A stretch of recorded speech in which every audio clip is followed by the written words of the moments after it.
iyong binago. Ang dati kong buhay, puno ng pusa. Dahil sa'yo, Diyos, nabuhay ang pag-asa.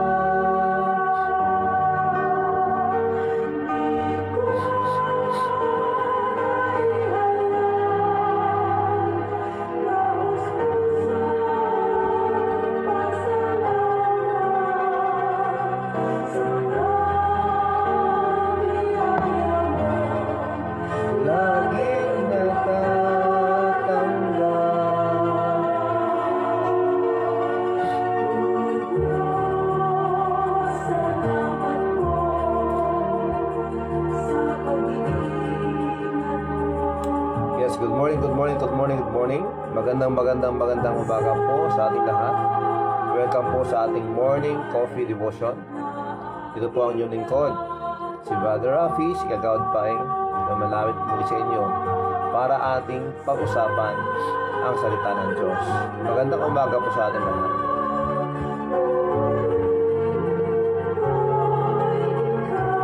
Opo, papurihan natin ang Panginoon dahil sa kanyang biyaya sa ating pong buhay, for giving us life, for giving us strength, for giving everything that we have. We thank God for everything. Yan po, magandang umaga, Mama Dalma Harap Falcon Ignao. Magandang umaga, David Asuncion Maninga Jr. Pamangkin, magandang umaga, salamat.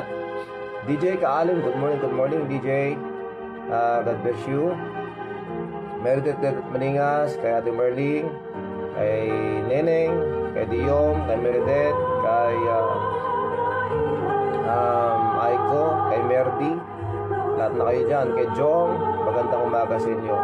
Magandang hapon dyan sa Canada, Gary Sampayan, magandang hapon sa iyo dyan sa Canada, and of course kay Cheryl Sampayan. Magandang oras din po dyan sa Spain, Ma'am Bel Guillermo, maraming salamat po. Magandang tanghali dyan po sa Hawaii, Manong Ismael, Manong Norma Ragasa dyan po sa Hawaii, magandang tanghali po. Magandang umaga, Manong Los Biminda, Asuncion Gonzales.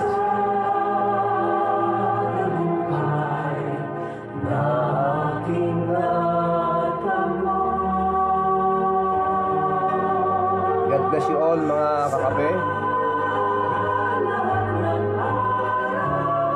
Nawa ay ating pong i-enjoy ang biyaya ng Diyos sa atin. For this privilege, for this opportunity to be together online, salamat sa Diyos.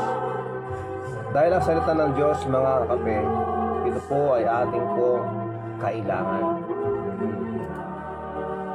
Ito po nabibigay sa atin ng inspirasyon, hindi lang po ng inspirasyon, kundi ng gabay sa lahat po ng landas ng ating buong buhay.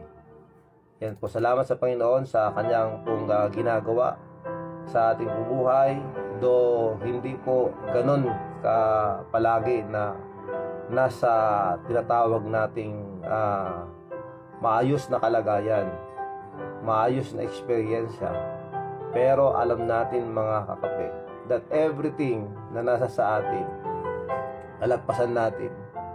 Sa lahat ng mga dumating, sa lahat ng mga pagsubok, alam natin na malalampasan natin. Dahil ang Diyos hindi po tayo pababayaan.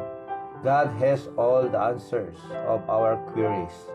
Sa lahat po ng mga questions ng buhay natin, nandyan po ang kasagutan ng Diyos. Ang kailangan natin gawin, mga kape, is that we need to let the Holy Spirit work by His grace. Yung tinatawag nating pagpapakumbaba ng sa ganon, ang biyaya ng Diyos ay makapagtrabaho. Kahit anumang problema ang ating pong tinatahak sa buhay, God will work through them. We just walk through Him.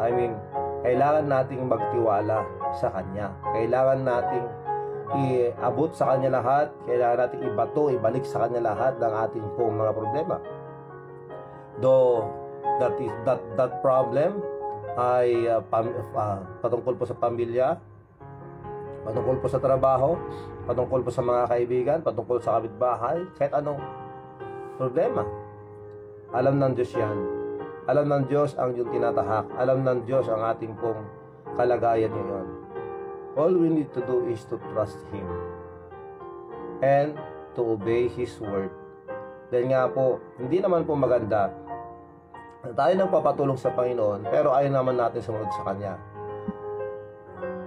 Common sense naman po, di po ba? Kailangan po yun. Kahit na sinasabi natin may pananampalataya tayo sa Kanya, pero hindi naman natin pinapakita sa ating mga aksyon, sa ating gawa, paano natin may prove na tayo ay nagtitiwala sa Kanya, di ba? Kaya ang pinakamadali na solusyon sa ating problema ay yung pagiging totoo po natin, yung pagiging honest. Pagiging honest sa bawat isa, because if there is something that we are hiding in ourselves, katulad po ng kasinungalingan, mahirap mamuhay o mabuhay na nasa kasinungalingan po ang mga ginagawa natin. And the truth shall set you free. Tandaan po natin yan. Maging totoo tayo, maging honest, maging tapat, at kailangan magpakumbaba to admit kung ano po yung ating pong pagkukulang, yung ating pong mga kasalanan, kung pagkakamali natin. Kailangan matuto tayo umamin nito at tumanggap nito. Dahil pag tinatakpan lahat natin ito ng ulos kasinungalingan, hindi po magkaroon ng kapayapaan ang ating pong buhay. Tandaan po natin yan. Kaya kung gusto mo makatulong ang Diyos sa iyo sa lahat ng problema mo, kailangang lumuhod ka sa Kanyang harapan at sabihin mo, Panginoon, handa akong gumawa ng tama at handa ko nang gawin ang tama. Kung ano man po ang consequence nito sa akin, tatanggapin ko. And then magkakaroon ka ng kapayapaan sa buhay. You will have that peace in your mind. Tandaan natin yan, mga kakape. Mahal tayo ng Diyos, pero ayaw niya yung mga ginagawa nating mali. Ay huwag sana nating ipagsapilitan na dahil ang Diyos ay mapagpatawad at maunawain, Huwag naman po natin abusuhin yung Kanyang kabaitan sa atin, mga kakape. Yes, we are humans. Nagkakamali po tayo. But we need the power of God that will work through us para mas maayos po, mas maaliwalas, mas mapayapa ang ating buhay na ibinigay niya sa atin dito sa ibabaw ng lupa, at magagawa po natin yung Kanyang pong kalooban. Yung kadahilan ng talaga kung bakit tayo naririto ay dahil upang tayo maglingkod sa Kanya at isiwalan ang salita ng Diyos. Baka tatandaan po natin yan, mga kakape. Our life here on earth, di po magtatagal yan. Yan natandaan natin. Hindi po magpakailanman ang buhay natin dito sa lupa. Wala pa akong nabalita ang 150 years old dito sa lupa sa panahon natin ngayon na malakas pa, na pwede bang magtrabaho, nagagawa ba lahat ng kanyang luho? Hindi po. Manghihina po tayong lahat. Yan po ang katotohanan. Kaya COVID-19, ibinigay ng Diyos yan, pinahintulutan ng Diyos yan na dumating sa atin for us because of His sovereignty, para tayo po ay magsisi sa ating mga kasalanan at maglingkod sa Kanya. Kung tayo mga anak ng Diyos, kailangan natin maglingkod sa Kanya, maging tapat sa Kanya. Yan po, mga kakape, ang ating pong introduction ngayon, na parang napakalalim, no? Parang napakalalim. Pero yun po totoo. Yun po totoo, mga kakape. Kaya buhay ka, buhay ako, salamat sa Kanya. At ito nga ang paraan at dahilan na tayong nagkakasama para ating pong purihin siya, makapag-aral ng kanyang salita, at alam ko po na handa po tayo na maturuan at handa po natin tanggapin at handa rin po tayong humunod at gawin ang tama. Kaya tayo magkakasama ngayon. Tandaan natin, kung wala pong pakialamero sa buhay natin, hindi po natin makita ang ating sarili. Yun. Ayan. Kaya, salamat sa Diyos. Yan, kumusta na kayo mga kape? Kumusta na kayo?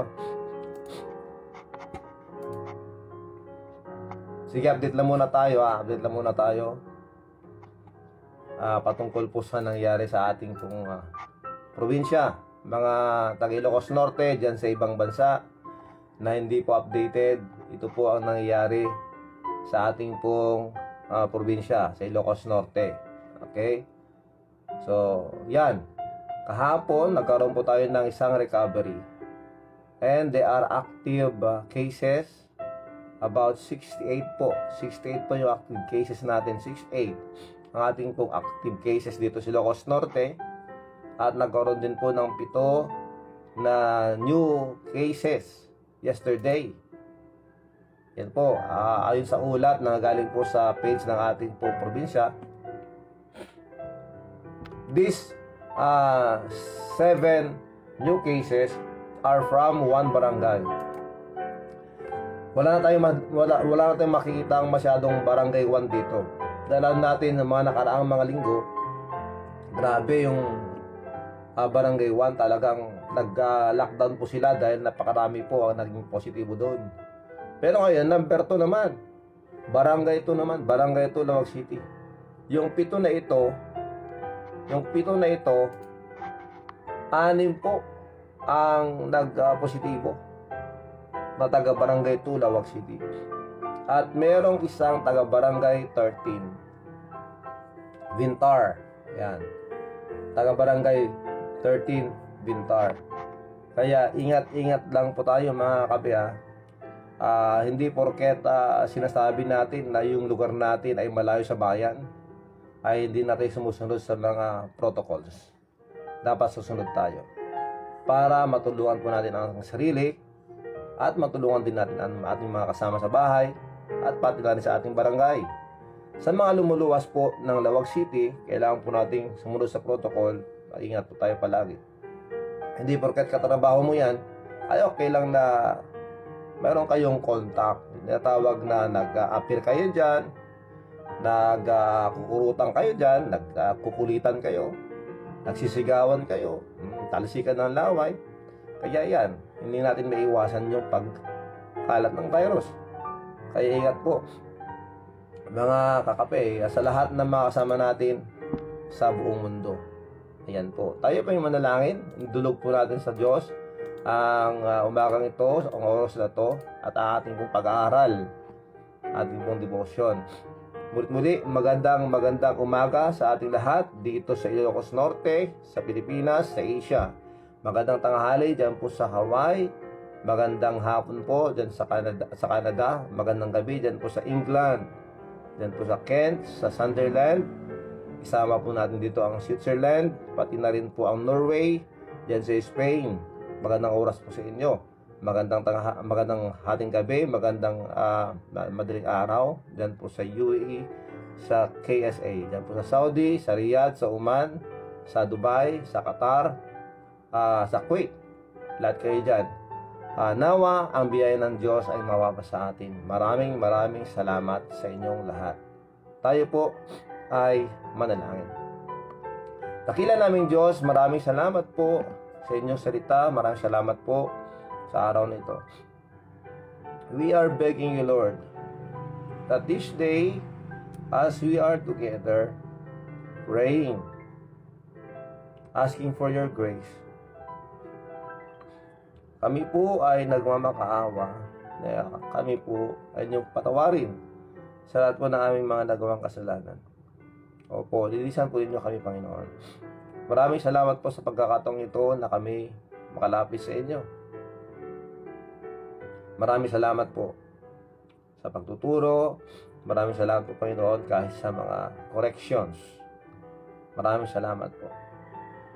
Sa oras na ito, Panginoon, nilalapit po namin sa inyo lahat ng mga infected ng virus dito sa Ilocos Norte at sa buong mundo. We pray that you may please strengthen them. Kami po ay nananampalataya at naniwala sa inyo na mga ito ay may kadahilanan. Mga ito ay dahilan para po kami lumapit lalo sa inyo, manumbalik sa inyo, maglingkod, at maging agamit-gamit sa inyong trabaho. So, sa ito, Panginoon, kami po ay lumalapit at patuloy po kayo magtrabaho sa aming po mga pinapanalangin ng mga pasyente na kailangan po ng kalakasan, kagalingan, lunas sa kanilang pong mga sakit. Complete recovery po kay Sir Nemesio Alibu Jr. Patuloy pa kayo magtrabaho sa kanya. Kay Consial LD Alonso, kay Chiki Alonso, kay Manang Irene Laborte, kay Auntie Marilyn Raca Alonso, kay Evangeline Bendia, Trinidad Cabigon, kay Geraldine Manuel, at ganoon din po, Panginoon, sa mga nandyan po sa mga quarantine, sa mga quarantine po, pati din po mga naka-isolate.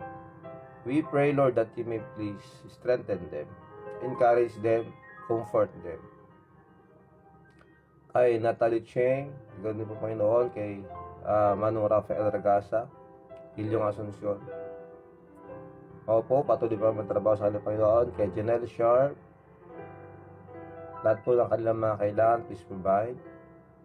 And of course, kay Sir Alcaraz, at kay Sir Ernesto Jose, kapatid po ni Sir Nemesio, or kay Sir, sa kapatid po ni Sir Raja Sanwani, kay Jong Edelberto Caniete Jr. Patuloy po kayo magtrabaho sa kanila, Panginoon. And all of us who are listening and watching right now, kung meron po kami mga karamdaman, mapamalit man o mapalaking, mapakabigat na karamdaman, I do pray that you may please heal us. We thank you very much, Lord. Please help us, Lord, and give us that understanding na sa aming pong buhay, magagawa po namin ang inyong kalooban. Mulit-muli, kami po ay balutin nyo ng pag-ibig, pagmamahal, pagkakaisa, pagkunawaan, pagpapatawaran, Panginoon. Please protect the frontliners, Lord. And of course, bless our government. Bless our country. Bless the brethren, the people out there, dyan po sa ibang bansa, that they may please protect them. Yung mga nagtatrabaho, protect them and guide them, as well as those who are running their own businesses. I do pray that you please give them wisdom, that you may use their business to glorify you, as well as sa mga naghanap po ng trabaho, mga job seekers. We pray that you please provide for them, and please take care of their families. Lalo na ng mga kasama namin, mga pulis, mga nagtatrabaho sa gobyerno who are away from their loved ones, kahit na mga nasa abroad. That you please protect their families at ilayo mo po sila sa kapahamakan. Gabayan mo po sila malaki. Maraming salamat po, Panginoon. We thank you, Lord, for this time. Please work in the life of Christine at Nilao. And please, Lord, sa lahat po ng kailangan nila, even her family, please provide. At kami po lahat, Panginoon, na lumalapit sa inyo, mga kamag-anak, mga kapitbahay, mga mahal sa buhay, that you may please, Lord, provide our needs. Give us our daily needs. Maraming salamat po, as well as our food. Maraming salamat po. Kalakasan sa pagtatrabaho, gabay sa lahat po ng aming pagbibiyahe, sa lahat po, Panginoon, na mga ginagawa, na mga kasamahan namin, that you may please protect them. And most of all, Panginoon, na ang iyong pong kaligtasan ay mapupunta, mararanasan po na lahat po ng mga hindi pa nakakilala sa inyo habang nakikinig po na ito po inyong gamitin para sila po ay makakilala sa inyo at tanggapin kanila bilang kanilang Panginoon at tagapagligtas. Maraming salamat po, Panginoon. Bless our churches, the pastors. Please protect them and use them mightily. And Lord, to those who are experiencing a hardship because of the situation, dahil nahirapan mo sila, maraming pagkakautang, maraming hinaharap ng problema, I do pray that you please help them to recover. Maraming salamat po. Ngayon po kami inyong turuan. Maraming salamat. Bless all the viewers and all the listeners. Ito po ang aming dalangin. Maraming salamat po, Panginoon. Salamat po muli. Sa pangalan ni Jesus. Amen and amen. Yan po mga kapay, maraming salamat sa inyo. So let us proceed po sa ating pong devotion ngayong umagang ito. Ano kaya ang gusto ng Panginoon na matutunan natin ngayong umagang ito? Maghanda po tayo ngayon. Dahil napakaganda po, ito po ay continuation ng ating pinag-aralan as we are in the book of Exodus, the book of exit. Exit dahil ang mga Israelites po that are in bondage in the land of Egypt, sila po ay pinalabas na, pinahintulutan na. Inalabas ng Diyos sila mula sa Egypt with the use or by using His servant, Moses and Aaron. At ito na nga po at pinayagan ng Pero ang mga Israelites. Though feeling ng mga Egyptians na they were parang nawalan. Dahil nga po, ang mga Israelites that time, they were their alipin. They were their servants. Parang slave. Silang tagagawa ng mga bagay-bagay, infrastructures, yung kanilang pong lupain, yung kanilang pong bukid. Mga Israelites po, ang mga madalas na trabaho. They were their servants. So, if you imagine, na sa isang ilap, sa isang araw, mawawala lang sila bigla at aalis. Ano kayong mangyayari sa kingdom? Ano kayong mangyayari sa kaharian ng Egypt? Kaya nagkaroon po ng malakas o malaki na pagbabago sa loob po ng Egypt. Anyway, hindi po Egypt ang concern natin dito. But our concern is the Israelites, ang mga anak ni Jacob. The Israel, the nation of Israel. Kung matatandaan po natin, pumasok po sila si Egypt, they were about 66 to 70, including the family of Joseph that time, na pumasok doon sa Egypt. At nung lumabas sila, they were hundreds of thousands, million. Yan. Estimatedly, about 2 million people out from Egypt. Mga Israelites po lahat to, na lumabas. So, ito po yung challenge as they went out from Egypt. Ito ang sinasabi ng Biblia. Babasahin ko muna sa inyo mga kape. And somehow later, makikita po natin yung kahalagahan, yung significance o yung lesson dito po sa ating pong pag-aaralan ngayon. Mag-comment lang po kayo. Mamaya po babasahin po natin lahat yan. Ang ating pong caption, Crossing the Red Sea. Yan. Crossing the Red Sea. Crossing the impossible. Parang ganun eh. Crossing the impossible. All of us are in our way of life. Sa andas ng ating buhay. And somehow there are situations that we need to cross bridges. Yan.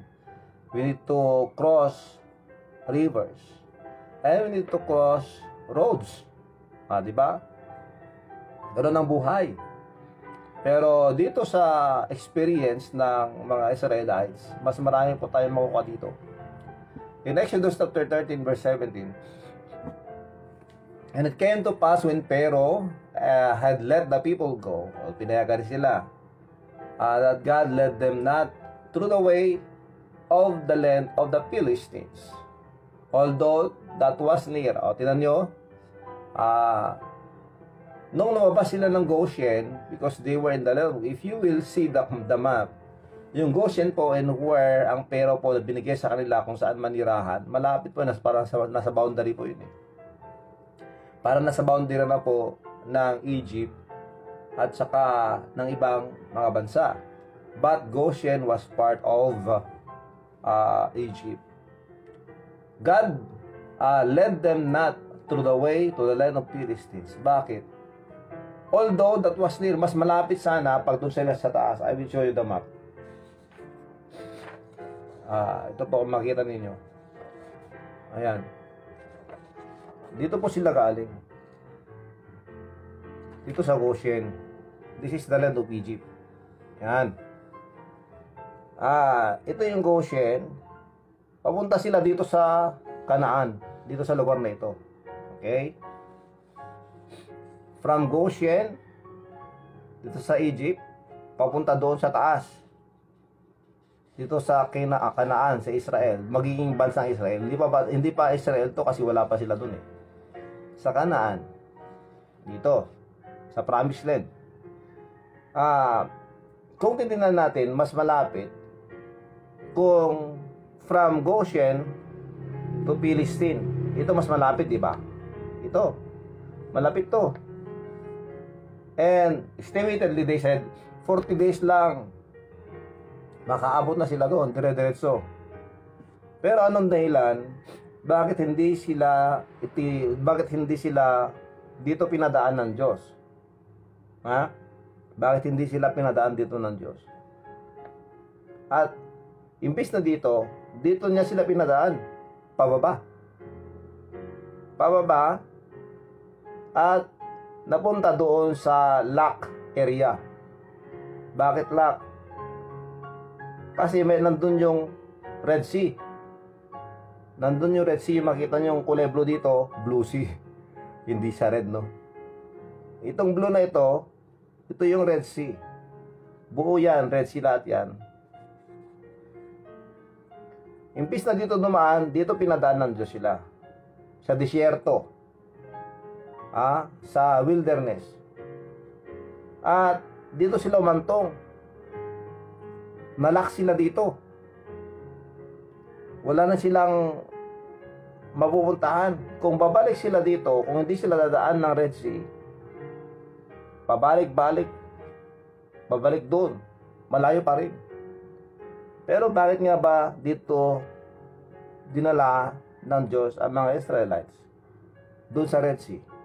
Yan ang ating pag-usapan. Mga akape. Ganda ng travel, no? So, bakit hindi pinadaan ng Diyos ang mga Israelites doon sa Philistines? Although that was near. And it will take only 40 days nakakarating na sila doon sa Promised Land. Pero hindi. Merong pakay ang Diyos. Merong gusto ang Diyos na mangyari. And one thing more, if they will walk or travel across Philistines, ang mangyayari, magkaroon po ng gera o laban. Dahil ang mga Philistines po, until now, we know that hanggang ngayon, ang Philistine po ay kalaban ng Israel. Hanggang ngayon naman po eh. Hindi pa natatapos yung laban nila hanggang ngayon. Kung mataalala nyo, yung kwento ni David at saka ni Goliath, Philistine po si Goliath. Mga malaking tao yan, malalakas. At hanggang ngayon naman sa record yata ng Guinness, one of the holder ng Guinness record ng pinakamataas na tao, pinakamatangkad na tao sa buong mundo ay from Philistine. Hindi ko lang kung nagbago na. O, di ba? So, hindi sila pinayagan ng Diyos na dumaan doon dahil baka magkaroon ng laban, magbabago ang isip ng mga Israelites at babalik sila doon. Itong sinabi, for God said, lest peradventure, baka sakali na mangyari, the people repent when they see war. Magkaroon ng gera, laban, digmaan. So, and they will return to Egypt. But God led the people about through the way of the wilderness of the Red Sea. Papunta sila sa Red Sea. And the children of Israel went up harnessed out of the land of Egypt. Sila po ay nag-march. Maganda po yung kanilang pong itsura. Nag-march po sila, pila-pila, mahabang pila po yan. 2 million po yun about 2 million people. Hindi lang po taong titignan natin dito, pati yung kanilang mga hayop, mga manok, nandiyan na lahat, sama-sama, mga gamit nila, mga karuwahe, mga kalesa, whatever they call it, mga chariots. Yan po, mga dala-dala nila. And they were there, at nag-camp po sila, nag-stay po sila malapit doon sa Red Sea. And Moses took the bonds of Joseph with him. Dinala ang mga buto ang mga labi ni Joseph, dahil ito po ang request niya. For he had straightly sworn the children of Israel, saying, God will surely visit you, and ye shall carry up my bonds away hence with you. Dalhin niyo ang aking mga buto. Yan sinabi ni Moses before, yun ang sinabi ni Joseph that time before he died. And they took their journey from Succoth and encamped in Etam, in the edge of the wilderness. So nandun sila sa disyerto. Nandun sila sa disyerto. Doon sila nag-camp, doon sila tumuloy, doon sila natulog. And the Lord led them the way. Habang sila ay naglalakad, habang sila ay papunta ng Canaan, God led them miraculously. Sila po ay ginabayan ng Diyos. Siya ang nag-lead sa kanila papunta sa kanilang mga dadaanan. Sa paanong paraan? And the Lord went before them by day in a pillar of cloud. Tignan nyo. Sa disyerto, pag araw, napakainit. Sobrang init. Sa disyerto, pag gabi, sobrang lamig naman. Experience yan ng mga taga dyan po sa Saudi. Dyan po sa Middle East. Grabe daw yung dry ice na sinasabi nila. Grabe daw ang lamig doon pag gabi. Tapos pag sa umaga, grabe naman. Pag sa araw, grabe naman ang init. Pwede ka raw maglaga ng itlog sa mga buhangin, sa init. Ganun po. Pero sa gabi, napakalamig. So, the Lord led them miraculously with a pillar of clouds in the day. During the day, ang gumagabay sa kanila ay mga ulap. Para hindi sila mainitan, hindi sila masunog sa araw. At sa gabi naman, God led them with a pillar of fire. Apoy na gumagabay sa kanila para hindi sila lamigin, at kahit maglalakad sila o kayo magka-camp sila, andun yung campfire, o kumbaga, nandun yung fire that are leading them para hindi po sila mapapano. Tignan nyo, can you imagine that?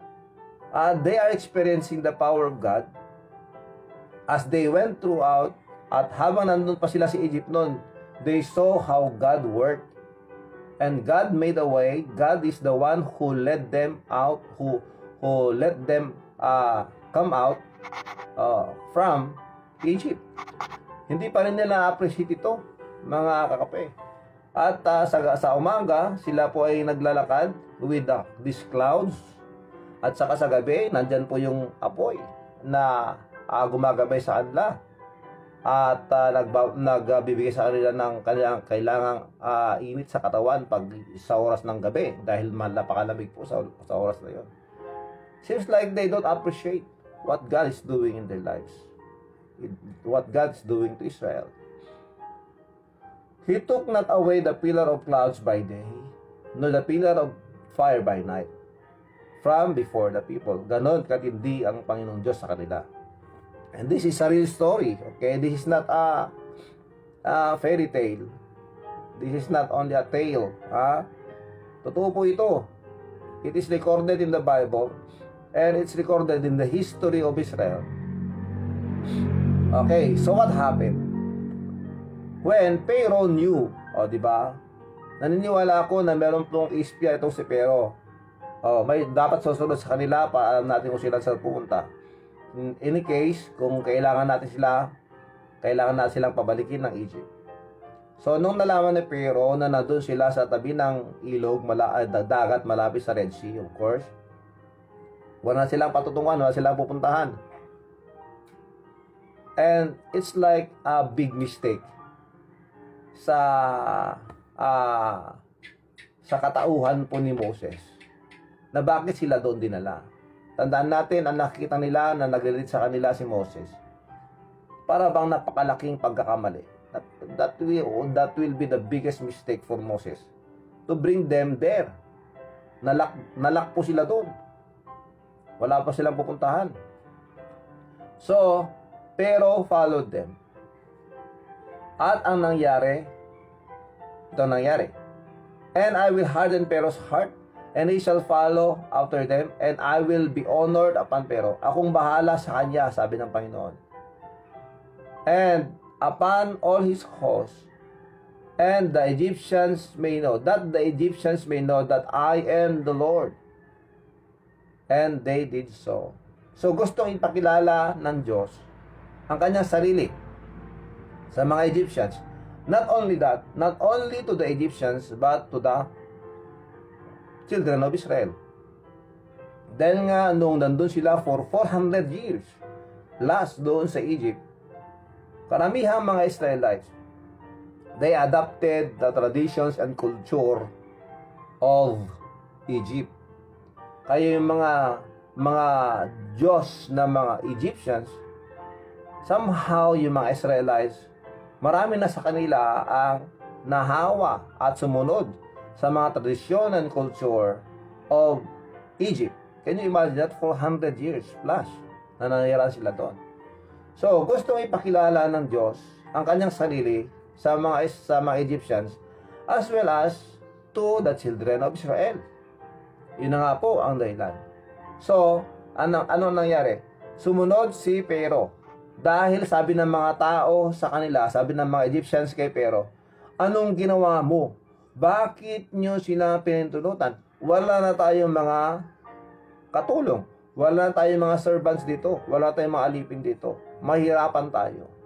And that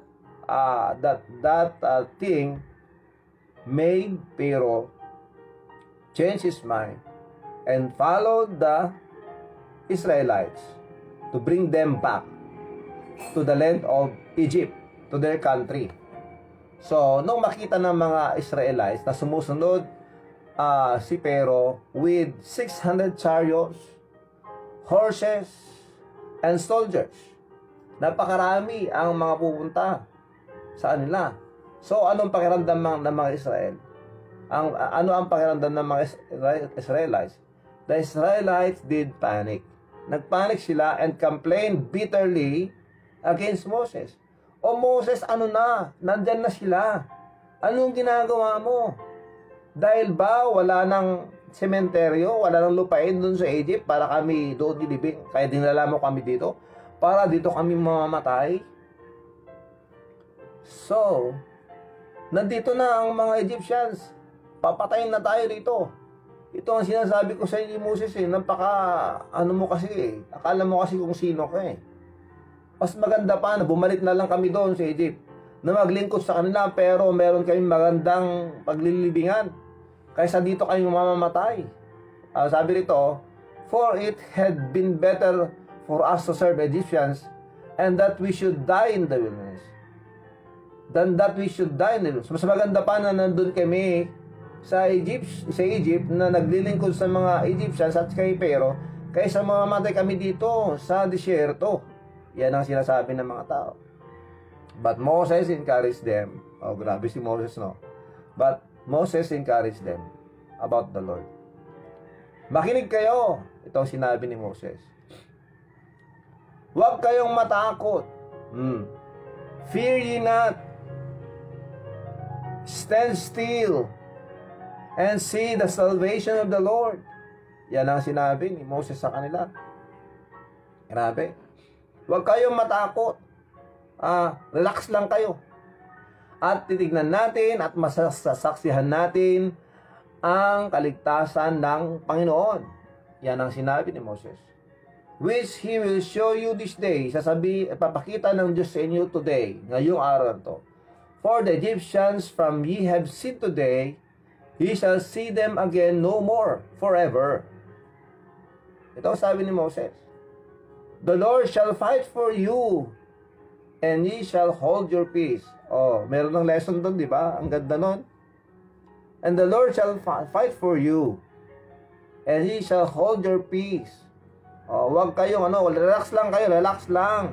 Alam ng Diyos kung anong kanyang ginagawa. Yun ang sinasabi ni Moses. God Himself wants to show them who He really is. Na siya ang Diyos na makapangyarihan sa lahat. And Moses encouraged the people of Israel about what God can do. Napakaganda ng pangyayari.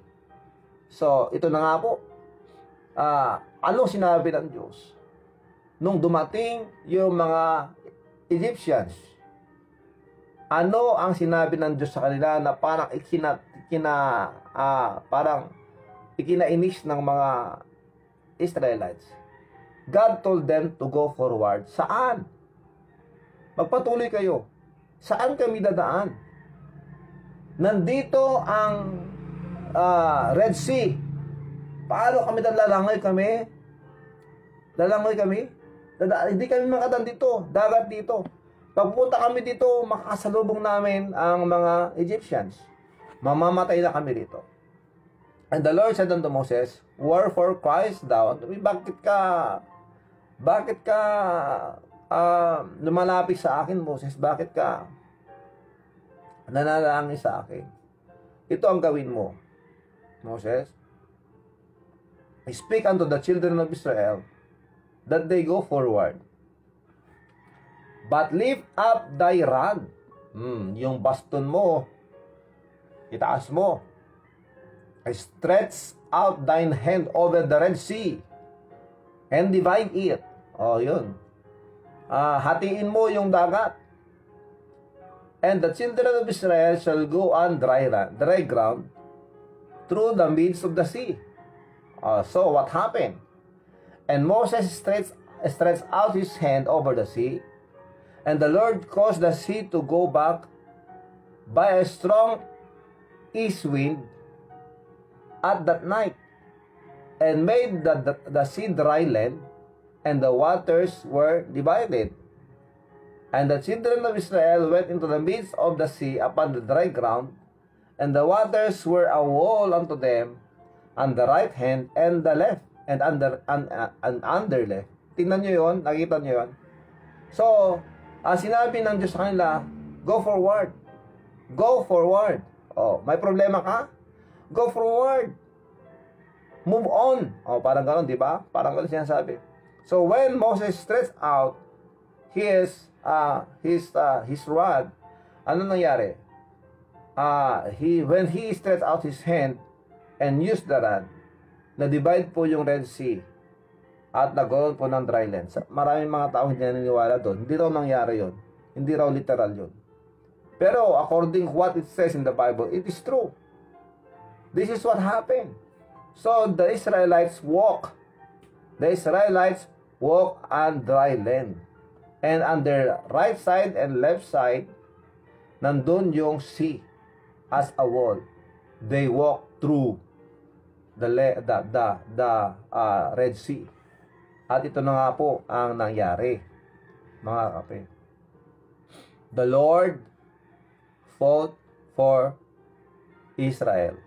The Lord fought for the children of Israel. Di ba yun ang sinabi ng Diyos? The Lord shall fight for you, and He shall hold your peace. So, nandun sila, nakakross na sila doon sa Red Sea. Ito na yung mga Egyptians. Oy, nakita nyo yun? Dumaan sila sa Red Sea. Daan din tayo doon, sundan natin sila. Sundan natin, sumunod tayo sa kanila. At babawiin natin sila pabalik ng Egypt.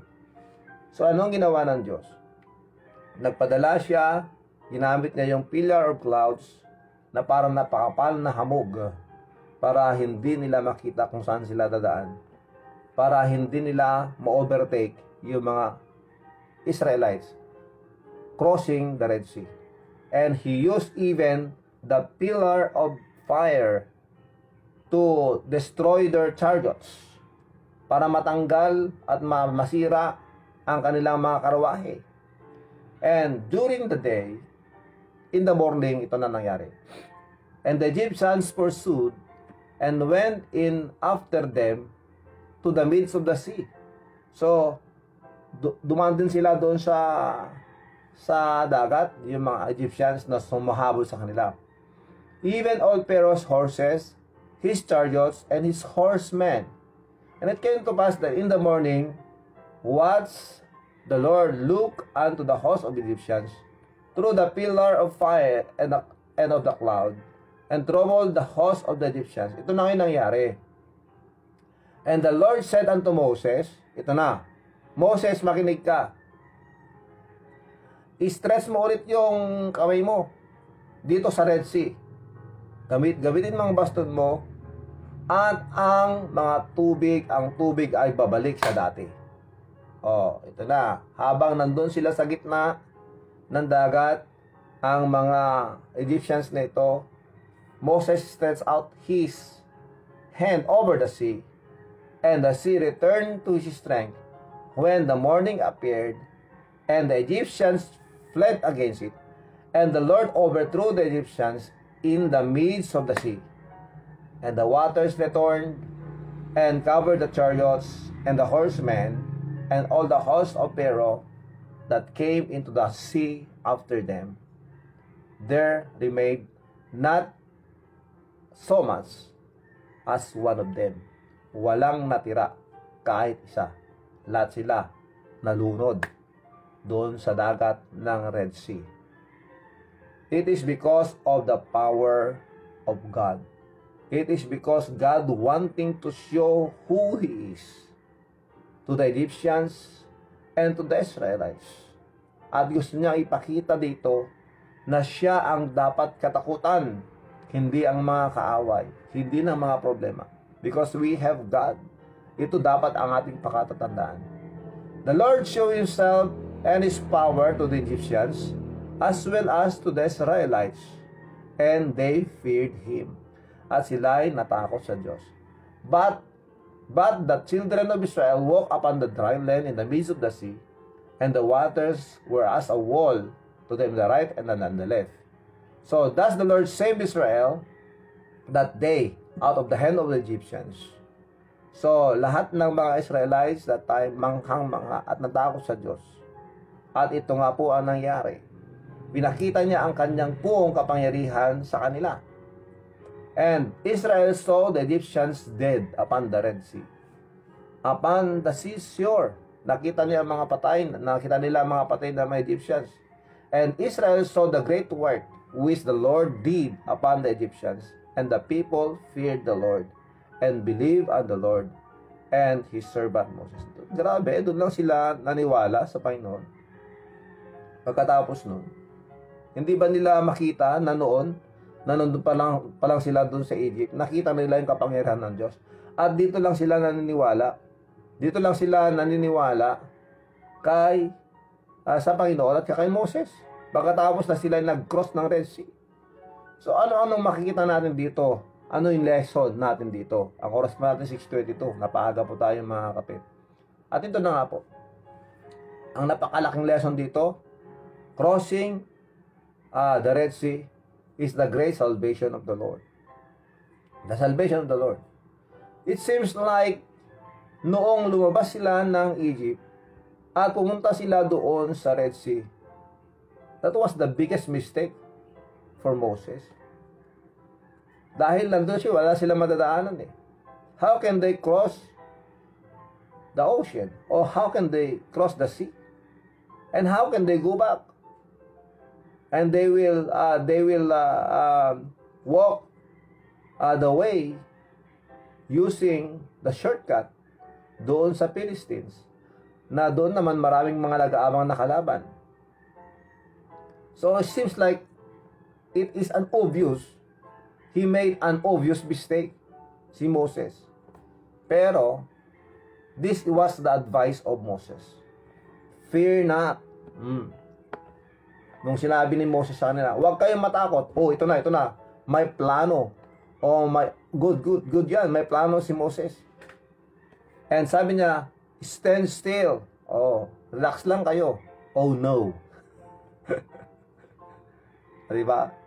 Sabi niya, huwag kayong matakot. Oh, yes. Merong plano si Moses. Pero sabi niya, relax lang kayo. Mag-relax kami. Nandun na yung mga Egyptians. Oh, no. Bali na itong sinusunod natin. And see the salvation of the Lord. Ito ang sinabi ni Moses, and let us see the salvation of the Lord. The Lord shall fight for you, and ye shall hold your peace. Lahat tayo mga kape, tandaan natin. Listen to this. Hindi po ang kalaban natin na mga tao sa paligid natin na sila ang dapat nating kinakatakutan at nilalabanan. Alam ng Diyos ang kanyang ginagawa sa buhay mo at sa buhay ko. Ang gusto ng Panginoon sa atin ay huwag matakot at mag-relax. Dahil the Lord will be the one to fight for us. And He will be the one to act for us. Yan po ang pangako ng Diyos sa atin. Kaya, ang laban po natin dito ay hindi po physical na laban. Spiritual po, mga kape. Spiritual.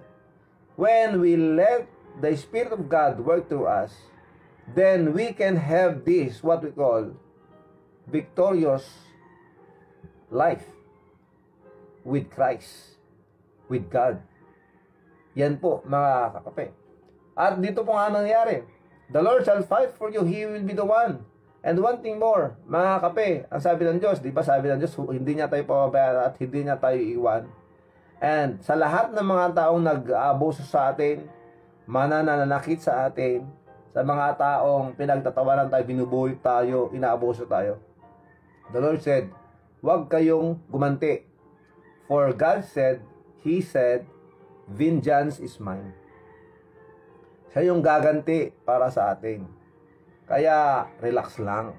Relax. Relax. Huwag kayong matakot. Just relax. Ito na yun. Ito ay pagpapakita ng ating pong pananampalataya sa Kanya. Tignan nyo to. He only knew, Moses knew that when God guides them, God will provide. But when he started to pray, ano ang sinabi ng Diyos? Ako ang bahala. Merong kasabihan na ganito. When man works. Kung nagtrabaho ang tao, nagtatrabaho ang tao.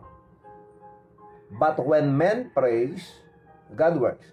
Pero pag ang tao ay nanalangin, magtatrabaho ang Diyos. Yun po yun. It's all about our prayer life also. Na kung gusto nating makita ang pagtatrabaho ng Diyos sa buhay ng isang tao, halimbawa yung tao gusto mong magbago, just pray to God. And God will be the one to make a way for that person to have a changed life, including ourselves. Before we pray such thing as He will change the behavior of another person, let us also pray to God that God will work in our behavior. Amen po ba? Mas maganda tayo muna bago yung iba. Patungkol sa pagbabago. Kailangan po natin yan. God's mighty deliverance by totally unexpected means. There are many things that God is doing in our lives unexpectedly. Alam po natin yan. Ito yon. If God will allow you to be in a situation where hindi mo pa alam ang gagawin mo, maraming problema. Tandaan mo to. Ito ang dahilan. God wants you. God wants me to trust wholly in Him. Ang gusto ng Diyos, magtiwala po tayo sa Kanya ng buo. Opo. Kung ikaw ay nasanay sa mga bagay-bagay na nasa sa kamay mo, in where your confidence is there, kapatid, itong tandaan mo. Pag nawala yan, ano na ang gagawin mo? Di ba? Kaya, wag sana nating pahintulutan na ang mga material na bagay ang magbibigay sa atin ng confidence. It should be always God. Not to be confident on men and people, but to be confident on God.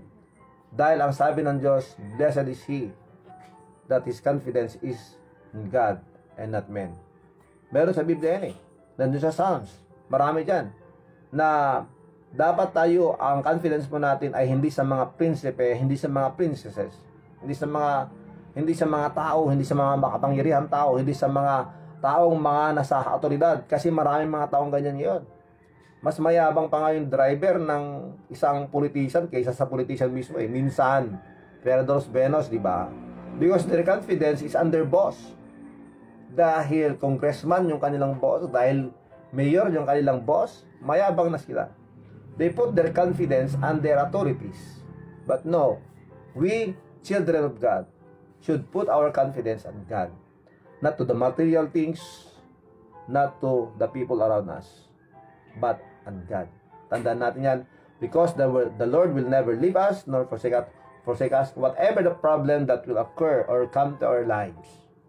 Mga kakape, ang sabi ng Diyos, relax, huwag kang matakot, relax, I will fight for you.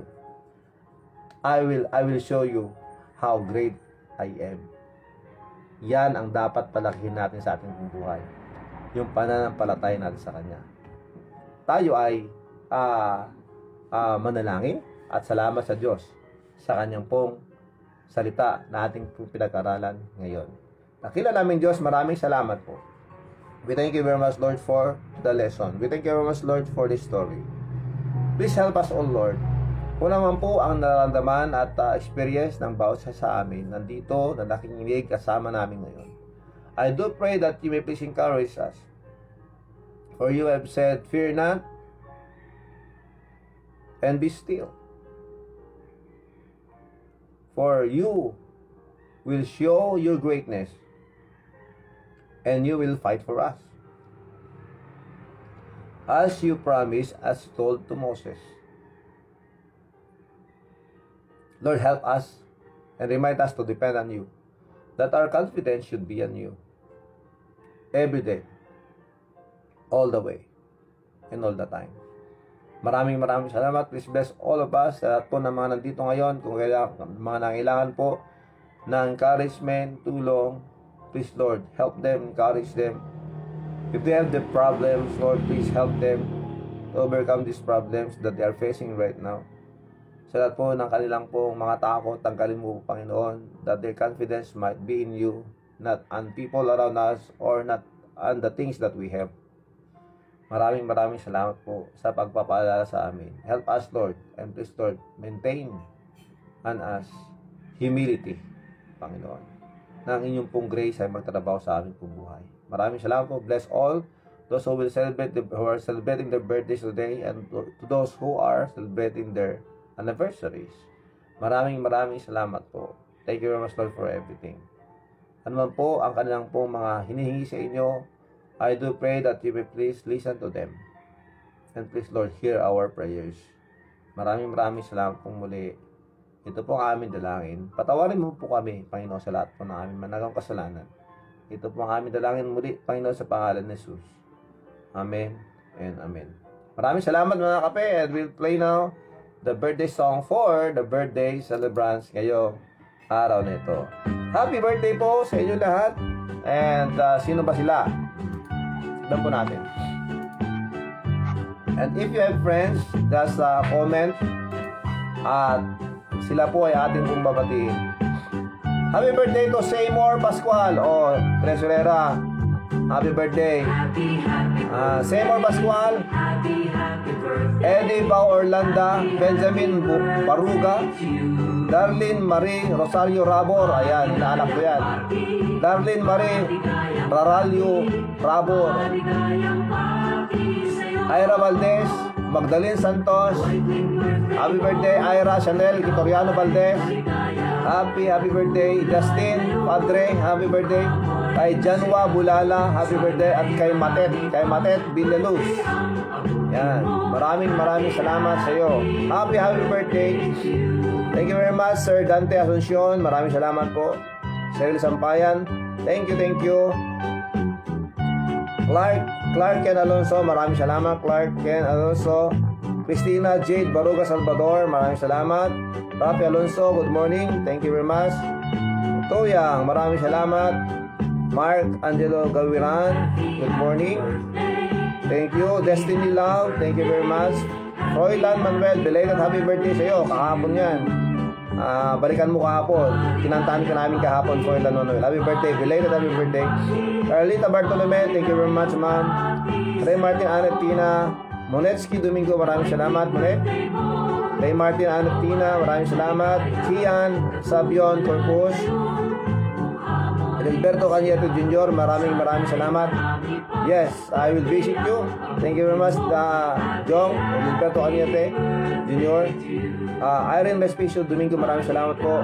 Maricel Pedro Labao, thank you. Rajesh Sanwali, thank you very much Sir Isio. Manong Collier Reyes sa Hawaii, thank you very much. Engineer Mildred Alonso Ramos, thank you very much po. Good morning. Rajesh Sanwani, Manang Birna. Okay. Paki-screenshot after wires kunsi and please send me one. Yes, yung map. Thank you very much, Manang. Yes, I will. Thank you. Okay, Imelda Marcos Paguyo, maraming salamat po. Telma Harapalcon sa Ed Nilao, Marin Castillo Alonso, Ipag, maraming salamat. Madeline Raynon, Manang, thank you. Charles Rakuya dyan sa Bidig. Jenny Ragasa, thank you very much. Kasim. Marilyn Ancheta Ceredon, maraming salamat po Marilyn. Faye Lisel Manali Tomas, thank you very much. Sermina Pascual, good morning. Pastor Iraman Tayuman, ipag-pray ni Baby Shine Marie Ganal.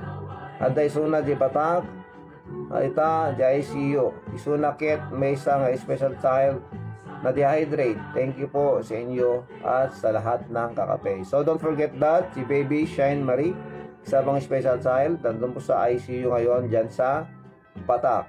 So tayo manalangin para sa kanya. Lord, please work in the life of Shine. Maraming salamat po. At please encourage also her family, her parents, at gabayan mo po sila habang nandun po sila sa hospital. Maraming salamat po Panginoon. We beg you Lord and we trust in you. We thank you very much. We ask all these things in Jesus Christ's name. Amen. So, maraming salamat Sir Mina for that. Sam Alonso, thank you very much. Sam Alonso dyan sa Hawaii. Kasin, maraming salamat. Castro Dalisa Asuncion, maraming salamat. Hudson Mason, hello Hudson, good morning dyan sa Dumalneg. Okay. Shinaan Manipis Forte, maraming salamat Shian. Ayan. So San Pascual sa Baguio. Marilyn Rac Alonso, maraming salamat Auntie. Ayan. Chester Dumirique, maraming salamat. Brenda Rosales and of course kay Judy Rosales. Marisa Marcelo ako, manang, thank you very much. Sa lahat ng mga kasama natin ngayon, awan tilabas na da kayo amin. Diyos ti mangtod kada kayo iti kapya kastamot iti nasayat nga salunat. Yes, Sonny Boy Bagay Dalere, and of course kay Uncle Edmond, kay Auntie Josie Francisco dyan sa Hawaii. Okay, ito na po. Magpapaalam na po ang inyong lingkod, si Brother Rafi, si Kayot Paeng. Maraming salamat sa inyo. Tandaan natin to sa lahat ng bagay, lahat ng sitwasyon natin bubuhay. Tandaan natin, lagi natin pong unahin ang Diyos sa buhay natin. God first. Stay safe, do good to others, follow the guidelines, support LGUs, respect the frontliners, share your blessings, pray for our family, pray for our community, pray for our country, and let us pray for the world. God bless us all, mabuhay, and I love you.